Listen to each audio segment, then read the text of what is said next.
This is how a large American city will look through the radar scope of an invading atom bomber.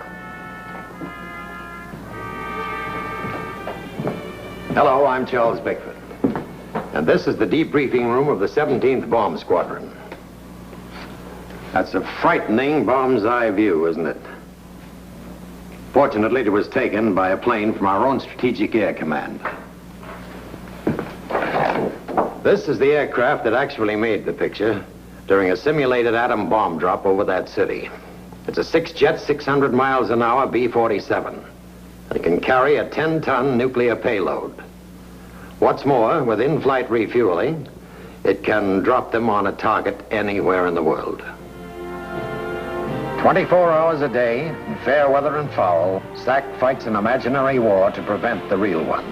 As our most powerful weapon, it would be the prime target of an enemy sneak attack or sabotage. Our story tonight concerns sabotage. Directed against an aircraft commander from SAC's 15th Air Force, 220th Bomb Wing, Captain Robert C. Osborne, tonight's man behind the badge.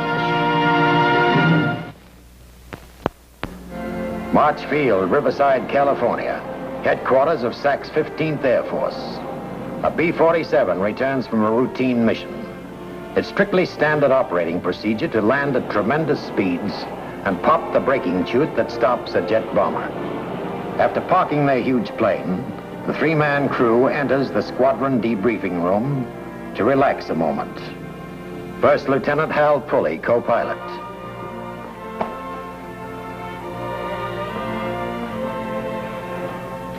Captain Pierce Torrington, observer. Easy, old buddy.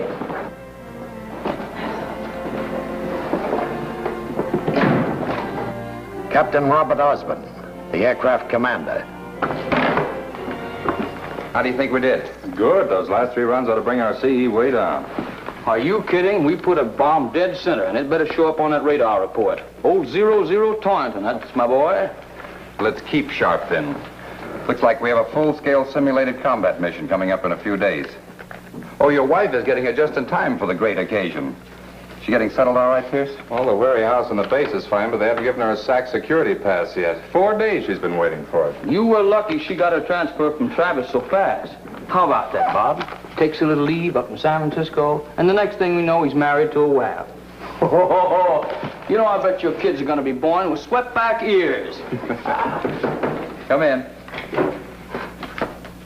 Claire, this is great. How'd you manage to get down here? My CO got me through on a visitor's pass. Saw you coming in from the line, so here I am.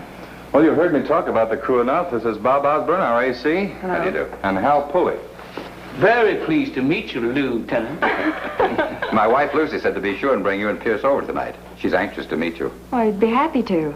Well, what do you think of the little old 17th Bomb Squadron? Well, it's very impressive from what I've seen. Ma'am, you ain't seen nothing yet. This is the hottest outfit in SAC.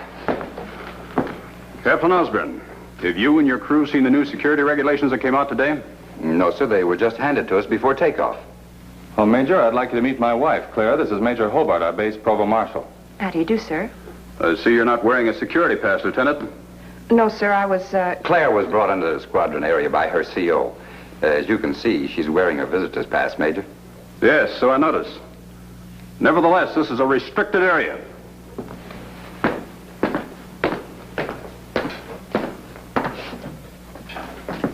Ryan! Escort Lieutenant Torrington from the squadron area.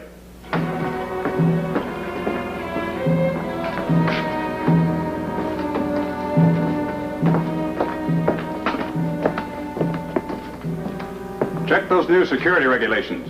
And Torrington, have your wife double-check them. you can imagine, Lucy, how embarrassing it was when the provost marshal himself practically throws me out of the debriefing room. I wouldn't let it bother me. You know how SAC is about security. They even resent the birds flying over restricted areas. Well, in this case, we got to admit Hobart was right. Of course he was. I fully agree. Major Hobart has to be doubly careful. After all, the 220th is going on a full-scale mission soon, isn't it? Oh, they never tell us anything. Darn, I broke the thread. Lucy, do you mind if I go in the bedroom again and see how you fixed your curtains? Gives me an idea for ours. Oh, go right ahead. Well, I'd better fix some refreshments. Well, nothing fancy, though. We'll be leaving soon. Claire has to stop off in town on some special service deal.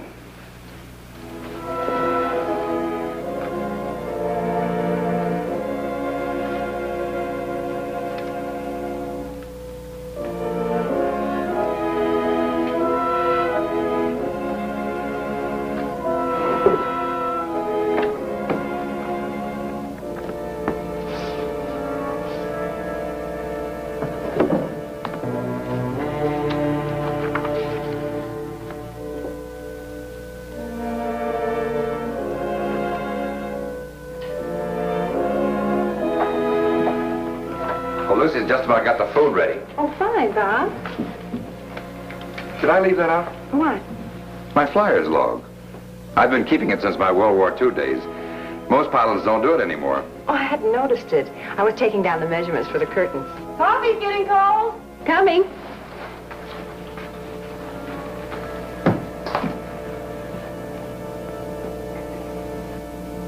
This is a garage less than a mile from March Air Force Base.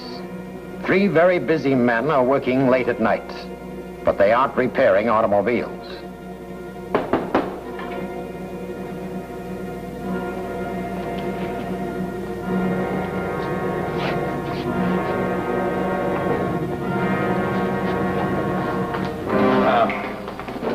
Good.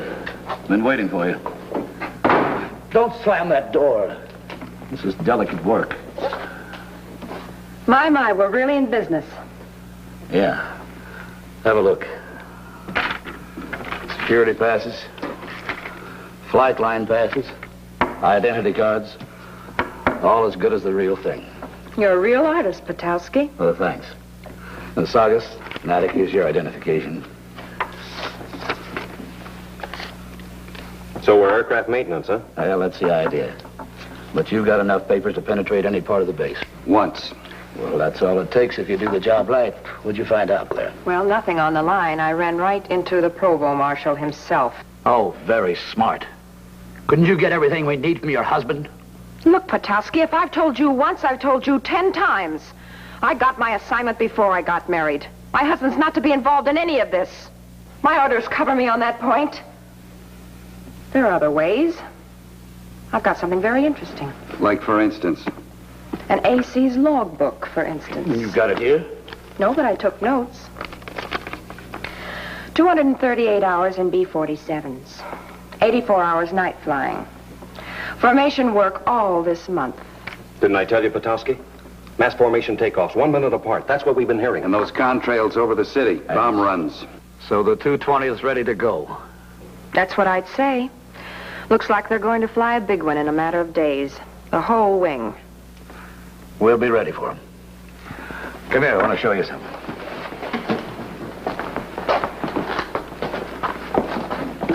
You know what this is? It's a wheel chalk. For a B-47. We've been turning them out by the dozens. With one unique feature. A little compartment for a time bomb.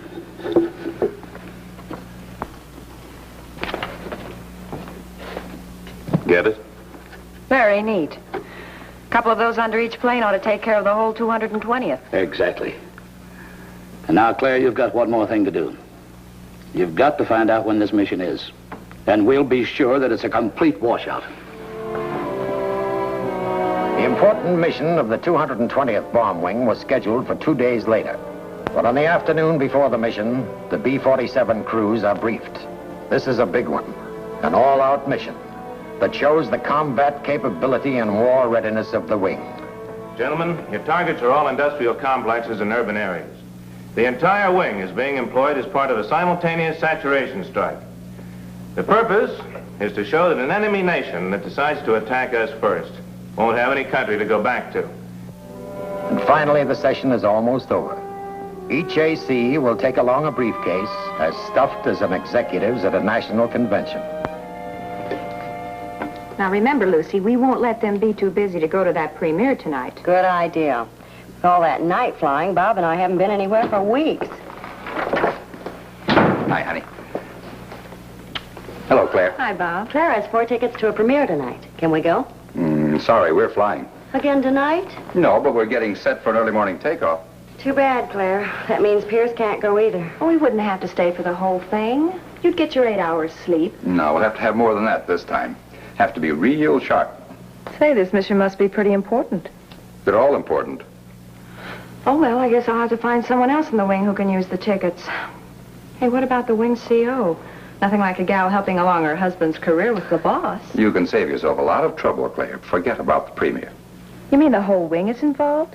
Including Colonel Archibald? I didn't say that. I bet I know. It's a simulated combat mission, isn't it? Suppose you run along home, Claire.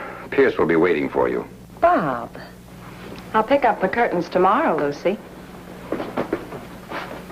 Seems your husband has a grouch on. Well, you didn't have to be so abrupt with her. She asks too many questions. She's new on the base. Naturally, she wants to learn. I think there's more to it than that. It's not easy being an Air Force wife, Bob. Give her a little time to get used to it. That's good work, Claire. Now, if what you say is accurate, that means they'll be taking off about dawn, the whole wing, and that's what we came for. Saugus, you didn't steal that truck from the motor pool, did you? No, of course not. It's a civilian job. We rented it. They're all standard models. Hey, some paint job we did, huh? Stenciling and all. Come over here, boys. Now, about 3 hours before takeoff, that'll be about 3 a.m., you'll enter the perimeter gate, about right here. Now, all you have to show would be your field passes and your base pass. Then on to gate 47. And from there, that's right.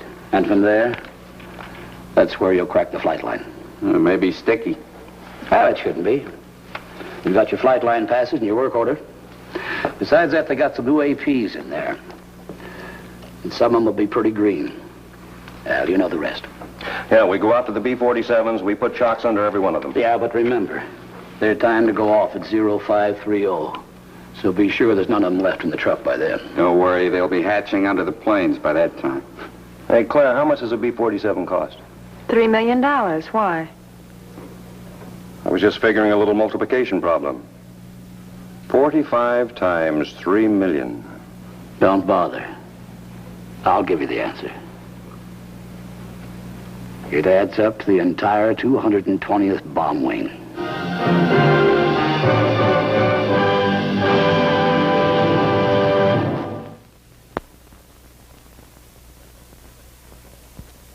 From the Central Security Control Room of March Air Force Base, perched 150 feet above the ground, the Provost Marshal is in touch with every installation in the field.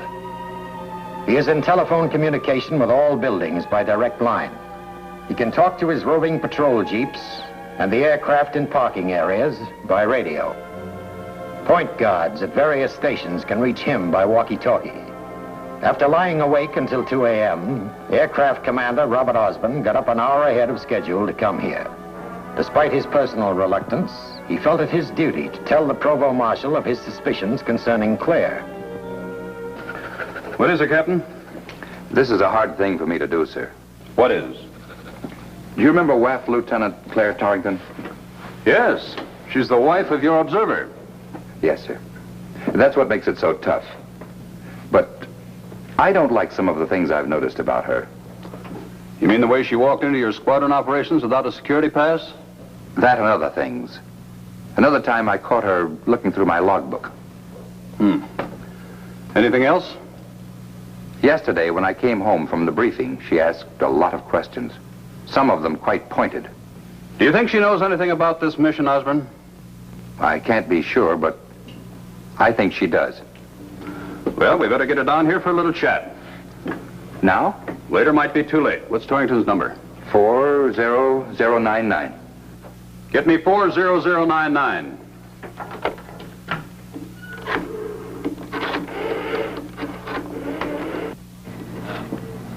Hello, Captain Torrington. This is the Provost Marshal. I'd like to speak to your wife. Oh, I see. No, nothing to worry about. Something came up that only she can clarify, that's all. I see. Thank you. He says she pulled night duty at the base supply. They're taking inventory. That's funny. She talked earlier of going to a premiere in Hollywood. Well, we'll check. Get me base supply. Hello, this is Major Hobart, Provost Marshal. Is Lieutenant Torrington there? I'll wait. Yes. She isn't, huh? Has she been there? Mm-hmm. By the way, could you tell me, are you people taking inventory there tonight? All right, thank you. She hasn't been there, and they're not taking inventory. What do you make of it, sir? I'm putting this field on internal security alert. Bonita, Bolton, notify all stations, and get me a line. Saugus, remember, it's 20 miles per hour on the base. Don't get picked up for speeding like they did at Carswell. Nothing's going to stop this job, honey. We got it made and no sweat. Good luck. I'll open the garage door. What's that? It's coming from the base. Why, it's a signal for security alert procedure. Something must be wrong out there. Oh, what? Well, how should I know? What's the matter? All right, get down. Won't be leaving right away. Well, now what? Those APs will be twice as cautious. We might even have a strike force cruising the area. I'm gonna have to buy you boys a little insurance. How? A little diversion at gate 47. Come here.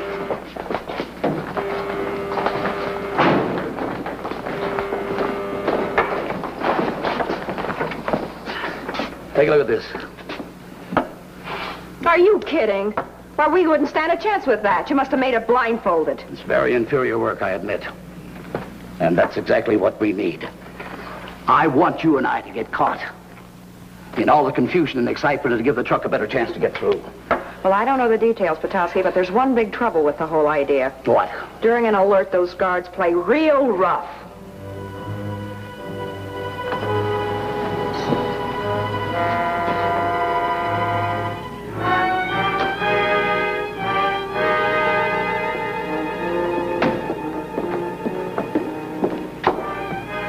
Your pass, ma'am?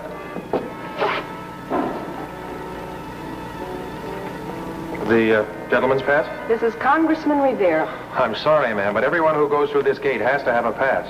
That's ridiculous. Haven't you received a call from the Provost Marshal yet? No, ma'am. I've been to camps and bases all over this country. I've never been subjected to such indignities like this before, Lieutenant. Well, I'm sorry, sir. We'll have this taken care of in a minute. Look, you're not only being stupid, but insolent. I have my orders, ma'am. Let me see your pass again. Are you serious? I sure am, Lieutenant. You'll regret this. I'm going to make a complete report to Major Hobart. Well? This pass looks fishy to me. Look, Private, I'm getting a little fed up with your shenanigans. Wait here, both of you. Look, I'm a commissioned officer. You recognize my insignia, Yes, don't you? ma'am. Well, then I have the authority to take this man wherever I wish to on the base. Here's my pass. Come on, we haven't got all night. Let's go. All right, Mac, take it easy. I promised General Banning I'd be in the tower to watch the takeoff. He's not going to be happy about this at all. For Pete's sake, what's this all about? We're going to get chewed out as it is. What outfit you from? 220th maintenance. Here's the work order. Are you going? Come on. You've seen our pass in the work order. How about it? What's on the truck? Chocks. Just plain, ordinary wooden chocks. Okay.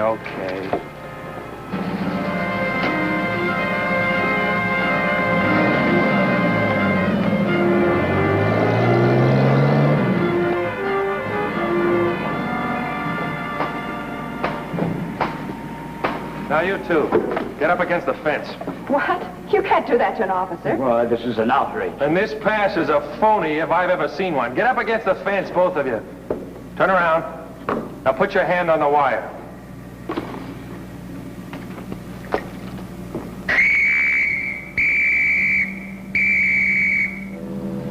Saugus and Natick had one more problem before they could reach the huge B-47s on the line. They needed the password to get by the point guards on the inner perimeter. But they had a solution for this, too. They drove along outside the point guards until they spotted an airman hurrying out to his plane. They stopped and offered him a lift.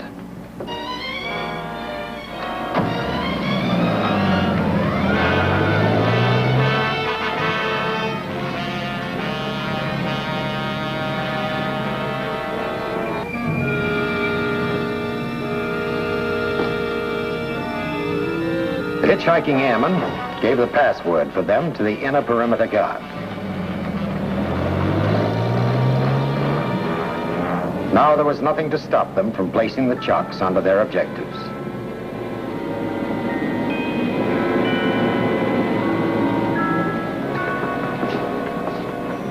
How does the radar look, Pierce? Beautiful. The life raft? Check. Okay. Take a time hack. 6 seconds, it'll be 0345. 3, 2, 1, hack. A funny thing, Bob, the Provo phoned Claire at 2 a.m. when she was at base supply. I wonder what he wanted. I wouldn't wonder about anything but this mission. It's a big one. Joplin, Yes, sir. how much fuel is aboard? 100,000 pounds, just like in the form. Have you checked the ejection seats for the modification from the latest tech order? Yes, sir. It's all entered in the form. There's just one thing. I need a voltage regulator. Okay. Have the expediter truck get it for you. Yes, sir.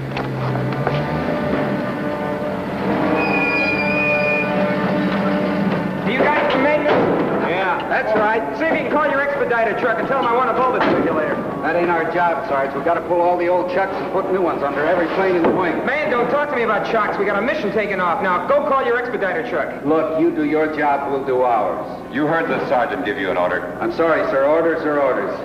All right, get to work, Natty. Wait a minute. See that job.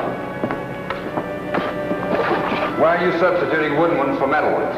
Stay away from that plane. Let's get out of here. Get those men.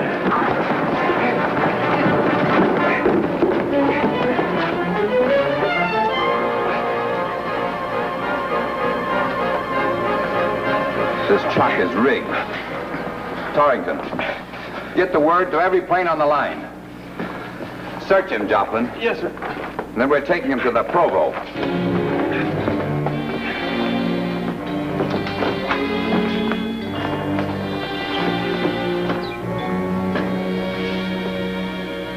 I caught these characters at my ship, Major. They were trying to sabotage it. Is she in with them? Yes, she and the gentleman with her. Nice work, Captain. They almost got the mission. You dirty Hold rat. it, Captain. You ought to congratulate Lieutenant Torrington. What? Meet a sabotage test team.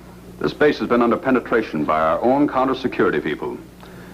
Captain Petoskey, Sergeant Saugus, Airman Attic. I believe you already know the lieutenant. I guess I'm just beginning to. You certainly had me fooled, Claire. Yes, but not quite long enough. The simulated time bombs that we put in those chocks aren't supposed to go off for another 90 minutes. We failed. Thank goodness. A sabotage test team. I guess I'd better get back to my plane. Oh, any message for Pierce? Yes. Tell him to be sure and 0-0 over that target. We've got to have one success in the family.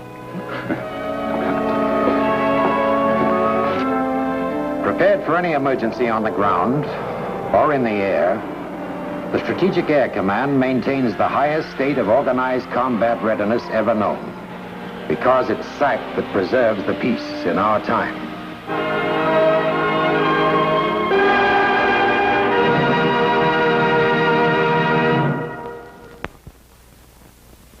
The 220th Bomb Wing successfully completed its mission. In fact, Aircraft Commander Osborne, Co-Pilot Pulley, and Observer Torrington have recently received promotions and are now a select crew. The responsibility of the officers and the airmen of our Strategic Air Command are enormous. And the rewards for such single-minded devotion to duty are few. So the next time you look into the air over your city, town, or farm, and see the contrail of a Stratojet bomber flying close to the speed of sound at 40,000 feet, remember with gratitude that they're doing a dangerous and difficult job for you and for our country. And now this is Charles Bickford inviting you to be with us next week. Well, once again, you will see another authentic story of one whose duty it is to serve. A public servant dedicated to you, and whom you will meet as the man behind the badge.